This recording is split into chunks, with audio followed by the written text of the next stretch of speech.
Hi everyone, yasas, que kalosir tata to another episode of Dimitra's Dishes. Today I'm going to teach you how to make my spinach and feta with chicken and orzo. It all comes together in one skillet.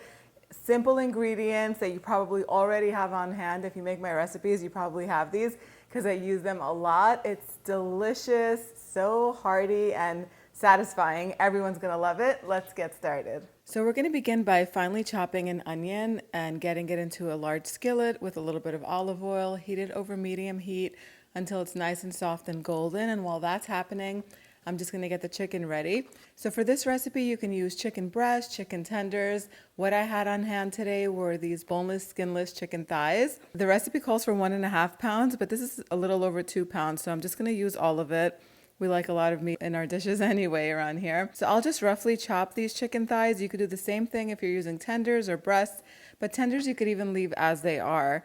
And then get them in a bowl, season them with some salt and freshly cracked black pepper, toss them around. Once the onions are nice and golden, you can increase the heat at this point to a medium high and add the chicken into the skillet.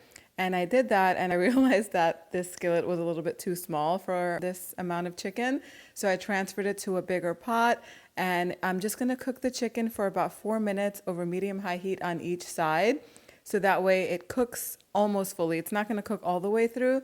If I was using chicken breast, I would do this only 2 minutes on each side to avoid overcooking it, because it's going to continue to cook with the orzo later on. But since thighs take a little bit longer, 4 to 5 minutes on each side until all the liquid evaporates is perfect, and they're going to get slightly golden. Next, I'll add some garlic cloves. So I have 6 garlic cloves. You can add as many as your heart desires. If you don't like a lot of garlic, 2 will be enough.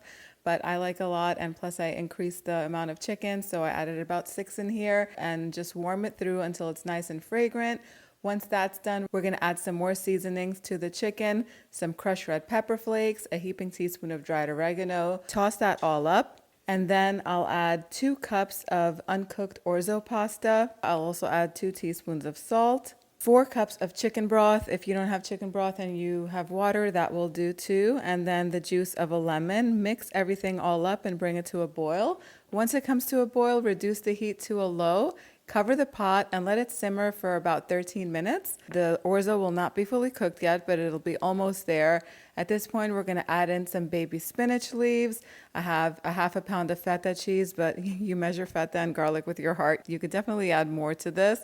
Give everything a nice mix. If you wanted to at this point, you could also add some fresh herbs like dill. I'm just going to leave it as it is. It has lots of flavor already. And I'm also going to drizzle in a little bit of heavy cream just for some more richness. You can leave this out and maybe substitute some sour cream or a tiny bit of yogurt for a little bit of tanginess, or just leave it as it is. But the creaminess from the cream is really nice. Mix it all up and then let it simmer for another 3 minutes until the spinach wilts and the orzo cooks a little bit longer. Once it's ready, you'll see that there's plenty of liquid in here, and as it sits, the orzo will absorb it. So the longer it sits, the drier it'll be. And if you're making this well ahead of time, you can totally add a little bit more cream before you serve it while you're warming it through, or some more chicken broth just to have a little bit of sauce in there. If I'm serving this later on tonight to my family, I will add about a half a cup of broth to it just to get it more saucy. It's time to serve.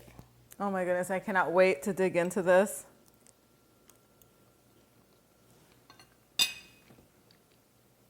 So good.